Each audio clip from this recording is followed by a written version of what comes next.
this has been a day, let me tell you. It is 10:20 Eastern time, and it's just been like one of those days. So so Paul and I are running a half marathon in October sometime in Toronto. And it's a perfect distance. We've done 3 full marathons, which were really, really fun. We did the Marine Corps in Washington, D.C. twice, which is amazing. If you're thinking like, if you're feeling like your life won't be complete if you've never run a marathon, do the Marine Corps Marathon in Washington, D.C. It's like, and the Marines are out like in support. You finish, like at the start, they, like these Marine helicopters fly over the start line. It's, yeah, like I'm born and raised Canadian. I bleed red and white, but I was proud to be an American that day. You finish at the Iwo Jima Memorial, so it's an uphill finish. Hi, Lizzie. It's an uphill finish, which is pretty hard, and it's quite a steep hill if you've ever been there. But there's tons of fans, and they're cheering like I've never heard cheering like that before. And you just power up, and you see those Marines, and you think, holy, man, imagine what they did. I'm just running a marathon, and I get to go eat a bagel and a donut in a minute, so I'm good. So anyway, yeah, but it's a lot of time to train, a lot of wear and tear on the body, and so we decided we're just going to do halves now. So anyway, so we had to do an 8-mile run this morning, which is fine, but I had to do the hill run with the hockey guys at 8 o'clock, so that means we had to start running at 5:30, so up at 5, get ready to go, run at 5:30, then home, eat some breakfast, change some clothes, go to the hill run, do the hill run, come home, shower, get down to the gym, do this live workshop on the Eccentric Power Principle. And because then my video guy's from Toronto, but he's just coming to town today. So we're going to do a couple-hour video shoot between 11 and 1. Then I got to go visit my mom, and you know how it goes. So that's why I'm smushing this in now. We got a little bit of a time restriction before Chris, my video guy, gets here. But we are going to talk about the Eccentric Power Principle. And probably most of you just don't even know what that is, but you like the sound of power. It's like, yes, please, I'll take some. So we're gonna walk through it. I'm gonna give you some basic examples of how I work it into the program. So it's not just like, oh, this is how you do it, and if you do this progression, you're good. We work it in all different ways, but I'm just gonna walk you through one example. It actually ties in really well with the science of stretching that we talked about on Tuesday. And if you missed that one, if you just probably scroll down this page quite a ways, because you'll hit the one we did on Thursday first, which was the aerobic deficit, which you should totally watch. It explains why you get so gassed so fast on the ice. But then we talked about the science of mobility training, the science of stretching, and what we're talking about today ties into that autogenic inhibition, as trying to use that as a way to improve a goalie's mobility, but also your strength in a lengthened position, because that's why we get into trouble. And really watch that mobility one, because if you're not doing your mobility training, you're actually just making yourself more vulnerable to injury. So you're improving your range so that you can get injured. So you need to sort of have these key ingredients so that you have control in those lengthened positions, because in a lengthened position, your muscle's in the weakest position. There are the least number of cross bridges to give it support. And we explain all that in the science of stretching.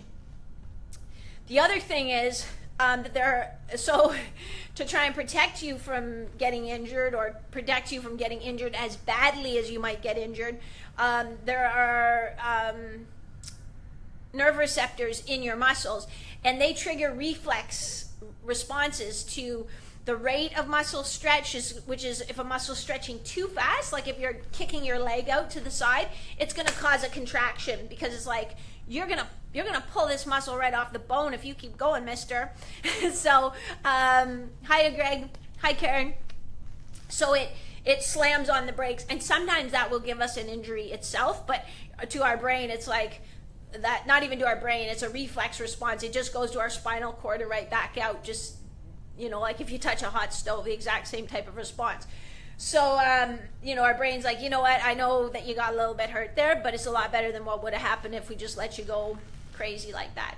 The other one, so those are muscle spindles. The others are Goalie tendon organs, which are more in the musculotendinous junction.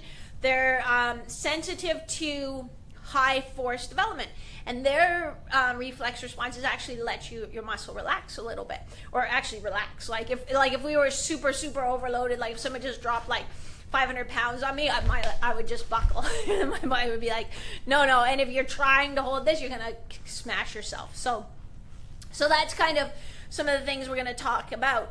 So what you need to do, this is the key to not only enhancing performance, so that you can, I mean, I know those saves aren't like the textbook ideal save. The textbook ideal save is you want to look like, you know, like Carey Price does 80% of the time, like he just stands there and the puck just bounces into him, bounces into him, you know, because you're playing so positionally well.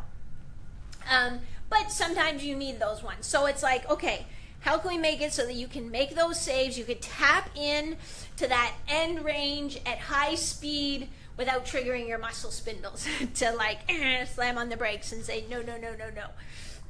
It's the eccentric power. And really, my exercise physiology professor would like slap me so hard right now, because it's like, oh, what eccentric power, you know. But I want you to understand that eccentric power is being able to lengthen under control very, very quickly. And I'll explain it, don't worry. There's different types of muscle actions.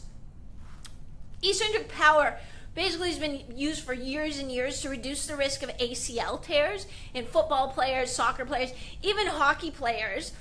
But again, it's made for what they do, which is a lot of this, like motion in this plane. It's not made for what you guys do. And yes, ACL tears happen in goalies 100%. But there's a way higher incidence of groin tears and those MCL strains because your groins are protecting you, those kinds of things. So what I've done, and I mean, when I worked at the Fowler Kennedy Sport Medicine Clinic as the exercise specialist, this was our bread and butter, like preventing injury when I worked with the varsity teams as their strength coach. And then, you know, still it happens. You can do everything right and still tear an ACL. And then rehabbing them so they could go back to their sport and actually perform better than they did before their injury, which sounds crazy, but it actually happened all the time.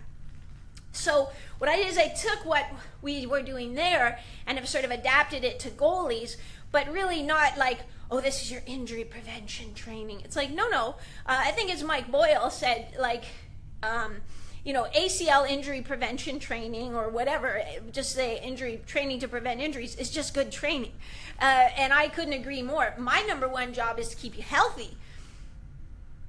Because if you're tearing your groin and everything else, then, you know, it doesn't matter if you're the best goalie. Think of amazing goalies in the NHL that are hurt season after season after season. It doesn't matter.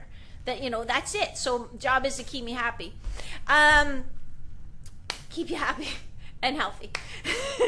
So, you know, we do that by teaching progressions and teaching progressions in the plane of movement where you guys are most vulnerable to injury. And it's not like, again, it's not the kind of thing, and you see it, just go to YouTube. You see guys like jumping up on a box that's this high. Well, number one, that's, and you'll see in a second, that's a concentric action. That's not an eccentric action.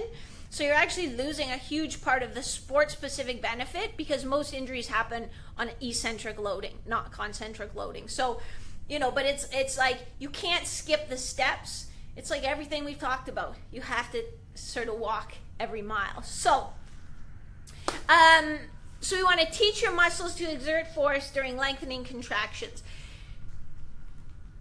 And that's what I weave into the programs. And goalies don't know it. They're not like, oh, this is the eccentric power portion of my workout. They're just following the program. But this, I'm trying to explain a little bit of, let you inside my little monkey brain to see why we're doing it and what we're doing it. So let me show you an example. Jumping is a concentric action for my big muscles. So we'll just say, to simplify it, quads, my glutes, and my hamstrings. Jumping is a concentric action. So when I'm here, I'm static, and when I jump, these contract, these contract, these contract. Boom, that's concentric. but so the muscle shortens. So it's like I've pulled the spring and then I've contracted the muscle and it shortens. And that's what pops me up in the air. An eccentric action is a lengthening. So if I've jumped in the air and now I'm landing, my muscles are lengthening, but under tension. If there wasn't tension, I would just like collapse in a bag of bones on the floor. So they're controlling me. I think of eccentric actions as my anti-lock brakes, because I'm not landing my jump like, I'm landing my jump, absorbing that force using my muscles over a range. So that's kind of a difference between concentric and eccentric. But then there's also an isometric action, which would really just be, I'm not going to move the camera again, but if I just did a squat and hold, when I'm holding, that's isometric. So my muscles are under tension, but there's no overall change in length. So let's review for the test. There will be a written test at the end. Did you know that? No. Jeremy, how are you? I was going to say, a little early for you, 7:30 out on the West Coast. So a concentric action this is a concentric action of my biceps. I'm going to try to make a big bicep. I should probably have done one of these or something, but so here's the picture of the muscle here. When I lift, I'm shortening that muscle, okay? If I had a weight and I'm lowering it, that muscle's lengthening, but it's under tension. Let's get a weight. Let's get a weight. See, maybe my biceps will pop out more because they look really small.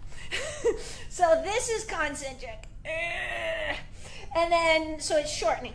This is eccentric. It's lengthening, but it's still under tension. This, I'm just holding it there. It's not changing. That's isometric. Getting tired. Okay. So those are the three types of muscle actions. Okay. I think we're ready to progress to the stages. Do you guys want to progress to the stages now? And then at the end, I'm going to show you something very cool that I just came up with today because I was dinking around in the gym. You've never seen it before, and you remember you saw it first, because I swear to God, within 2 weeks, somebody else is going to post this on Instagram and be like, oh, I came up with a great exercise today. And it usually doesn't bother me, but this one is so cool that it's going to piss me off. So then I want you guys to go and be like, thanks very much. It's called the Maria Mountain Super Splits, and she did it like 2 weeks ago. So there. Got it? Are we good? Kim, you love tests. You're that kid, right? You're that kid that would be like, it's a long weekend and it's the end of math class. Math is the last class of the day, Kim. And then you put up your hand and you're like, teacher, you forgot to give us homework for the long weekend, remember? You were that kid. I know. Okay, progression. Brian wants to see the progression. Brian, I'm going to go over here if that's okay. I'm going to assume it's okay. You guys are getting to see lots of the gym. Actually, I had a goalie coach pop in this week. I'll tell you this after the fact. I usually don't like it that much when people pop into the gym because I'm working. And you don't probably like it when people come in the middle of your work day and be like, hey, just want to say hi. This guy was so cool. He was awesome. And he was like really respectful of time too. He's like, I know you're super busy. I just want to come in, take a selfie, see the gym and leave. So it was cool. But everybody that comes into the gym is like, it looks just like it does in the videos. He said it looked bigger in the videos, which was cool. I'm going to just scroll. Okay, cool. I thought there was maybe a question, but there wasn't. So what I'm going to show you in the progression is, I'm going to bring my little cheat sheet. I make notes because sometimes I get so excited and then I get off topic, as you know, if you've been watching me for a while. And then I finish and I'm like, I forgot to talk about that thing. So, perfect. I'm going to use the TRX to show you these progressions. You don't need the TRX to do these progressions. When I use these progressions in the Shutout Academy, I usually we do it on like a smooth floor, like the hardwood floor or linoleum floor, and just put a towel under our foot to do the same type of thing. You can do the same type of thing using a slide board or even a puck board. It doesn't matter. Again, I'm just picking this progression because it's simple and it's relevant. It's actually really similar to progression we worked on the mobility, but I want you to understand the difference of how we're using it. So the first one will just be, so let's first of all, you wouldn't even be using this at all. You would just you know, start here. And again, we went over this in mobility. Start here, stretching, it's stable, it's good. Then you would start creating isometric force. So I'm in a lengthened position, but I'm pushing my foot down into the turf. So there's no change in length of my muscle, but I'm contracting it in that weak position. Again, I explain exactly why in the mobility thing. I'm not going to go over it again, but just I want you to know this isn't the starting point of your mobility. This is like you're doing your mobility progressions, and now we're working on developing eccentric power. Cool? So first thing we would do, so we've already got our isometric activation with our FRC type stretches. Now we're going to do some eccentric acclimation. So eccentric acclimation means we are just lengthening, but not doing a concentric. So from this position here, I'm nice and comfortable. I'm going to go out for about a count of 5 or 6 seconds. So 1, 2, 3, 4, 5, and that's, I feel that in my hips. Then I'm going to put my hands down and come back up. So I'm using my hands to pull me back up. I am not using a concentric or shortening action of my muscle. I'm just lengthening it. Again, remember, we cannot force this because we have those reflexes that will say no, no, no, no. We have to kind of like when you're a teenager and your parents let you go out with the car. And the first time your parents let you go out with the car, they're like, I want that car in the garage by 10:30. Da, da, da, da, da. And so you're like, 10:30, you come home, car's in the garage, the car's clean, the tank's full of gas, mom and dad, blah, blah, blah, we had a great night. So then the next night, your parents are like, okay, well, I'll have the car home by 11. Before you know it, you're wheeling in at 1:30, mom and dad are in bed, they don't know that your friend was chugging beers. No, I'm just kidding. But you see what I mean? So don't chug beer in your parent. Don't do that. Don't drink and drive. So then the next thing we do is just keep letting your body know, okay, this is fine, this is fine. So then we've got that down. Then the next one will be, we're going to lengthen a little bit quicker, pause, but again, no concentric. We're going to lengthen, boom, a little quicker. And this is a harder version than doing it on the floor because it's not stable, right? There's a little play in there. So quick, pause, hands, come up. The next progression will be lengthen, pause, slow concentric.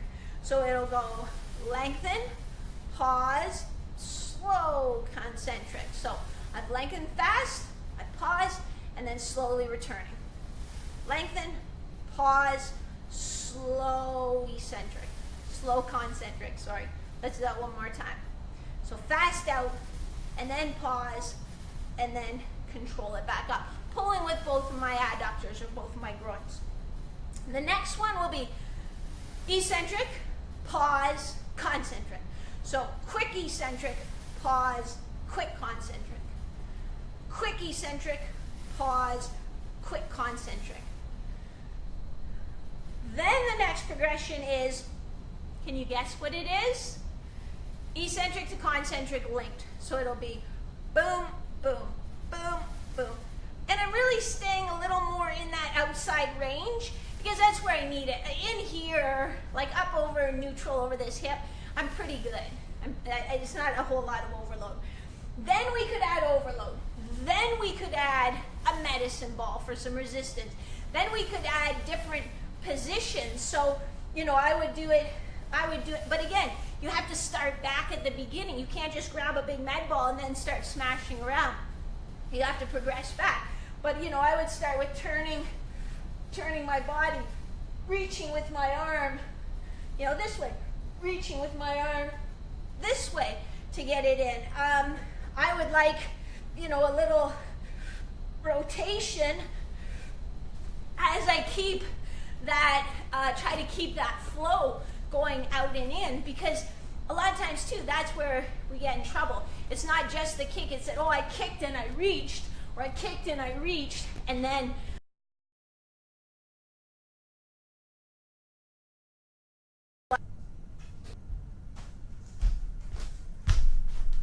I'm back. Sorry, the Wi-Fi ding dong dong. I know, that's why I was like, oh, what the hell? The Wi-Fi is like so like, I don't know what, if this building's, I don't know, made of lead or something, but it's like, if you get in the back gym, sometimes the Wi-Fi will be like, yeah, even in the front gym, like standing right next to the router, it'll be like, wah, wah. But anyway, that was it. Did everybody see, everybody saw like the different body positions, right? Give me like a thumbs up if you saw that before it cut out. Because basically once it cut out, I just kind of picked up and came to the front gym again. You'll notice we're in the front gym. Did you see the change of body positions? I know it'll take a second to see it, but let me know. Okay, cool. Thank you very much, whoever just did that. So now I'm going to give you the sick one. This is the one that when you see it on Instagram, you're going to call people on it and be like, no, no, no. It's called the Maria Mountain Super Splits drill, right? Remember? So this is another way we can kind of trick those muscle spindles and Golgi tendon organs if we unload a little bit. So you know, even when we do, so those of you in the Shutout Academy or that I train privately and turning pro, when we do our like assisted splits, and we have like a foam roll and we hold it and we do our assisted splits, it's still not comfortable, is it? Like our muscles never just feel like, oh, this feels good. It's always like, like that. And that is not conducive to telling your body and your brain like, oh, this is fine, everything's good. It's like your body's like, yeah, see, I told you it was a bad idea. I told you you shouldn't do it. So this is like a super band. This is probably 1.5 inch super band. You can't go by the colors because everybody makes different colors. But it's kind of like a jolly jumper for humans. Apparently when I was a kid, I was like jolly jumper maniac. So sometimes I still like to get in there and get a little energy out. But this is what I came up with today. So actually I really like it for, again, just working those splits to get down. But then I was thinking, hey, like how can we get this to be a little bit more of a lengthened contraction so we can go. So this is, I came up with a couple of varieties. I'll post some more on Instagram as we go, but I think this is a really good one. So we can just, to get that little bit of impulse as we lengthen. So we can go boom, boom, hop, hop, hop, hop, out. That's about as far as I can get. Hop, hop, hop, hop, hop. So we're working on that length, but getting a little bit of impulse, working through those adductors. Yeah, even as we just talk, I'm like getting more and more ideas using that. That's, you guys are seeing something happen here. So that's it. Okay, couple take-home points. Oh, come on. You did, Karen, you did the twist modifications. Yeah. Okay, couple of key points. Number one, not everybody's hips are going to move every which way and it'll feel good. And so if you're stretching and you're feeling pain in a joint, or it's just like, it won't go, and you're not feeling like a stretch in the muscle, it is fun, Brian. You're not feeling a stretch in the muscle, your body doesn't move that way. And so some people are like, I'm just going to stretch more. It's like, and it feels worse, but I'm going to keep stretching. You know, it's like, no. Like if you hit yourself on the head with a hammer, you're like, it feels terrible, but I think if I just keep going, it'll feel better. No. So then your next step, hey, why am I feeling this? Is it something that can maybe be resolved with manual therapy, or a really good physiotherapist can give me some specific things to help me figure out why I feel like that? Because your neighbor might, oh, I had the same thing and it was this and that, but that might not be you. So figure it out. At the end of the day, it might just be like, no, your hips don't do that. Okay, thank you very much. There are a lot of great goalies, even goalies in the NHL, that don't have a wide butterfly flare and cannot do the splits. So don't think, you know, oh, well, it's because blah, blah, blah. You know, you're fine. You just have to play a style that suits you. The other thing is, this is low volume stuff. So, you know, usually we do it in our mobility training. Sometimes we'll do it as an active recovery, but it's usually just kind of 1 or 2 sets, 2, maybe 3 days a week. You know those phases I outlined, like isometric, eccentric, no concentric, eccentric, slow concentric, eccentric to concentric. You spend about 2 to 3 weeks at each of those phases to get you're trying to get your body to adapt. Your body doesn't just learn, like if you've ever tried to learn a musical instrument, your body doesn't just learn like, oh, like this is how we do it. You know, it's like it takes a while, right? So you got to give your body that time to adapt. Even if it feels good, you can't be like, oh, that felt fine, I'm going to go to the next one, because your body hasn't changed. So give it that time, because if you try to just speed through them, you will hurt yourself. Like, full on, you'll hurt yourself. So, and that's the last thing I want to happen. Otherwise, that's pretty good. I think I have time to go do my hair and makeup before the video guy gets here. That's a joke. I don't ever do hair and makeup. Actually, that's a lot. I wore lipstick to my friend Ben's wedding a couple weeks ago, as you'll probably remember because I posted the photo. Otherwise, nobody getting married today, so we're good. Greg, you are most welcome. It's my pleasure to do this week of live sessions. I want you guys to start the season with a bang. I want to also motivate you to understand that there's a science and an art behind program design and how to train a goalie to be both awesome and injury resistant, because those are the two key elements, and that's what drives me. So also, you know, your off-ice training doesn't stop when your season starts. And I know it's hard because you're thinking maybe what you did in the summer. You're like, I don't have an hour and a half, 5 days a week to, you know, train during the season. It's just, I'm too busy. You don't need to. You need about 20 to 40 minutes, maybe 2 times a week, and then keep up with your mobility, which is why that was a kind of a big emphasis on this week too. So you can keep up with that, because we see it all the time. Guys and girls that come back after their season and they have lost so much strength, so much fitness, so much flexibility. So that tells us, hey, when you're getting to your playoffs, you're worse than you were at the start of the season. And that is not how you want it to go. And yeah, pro teams work out.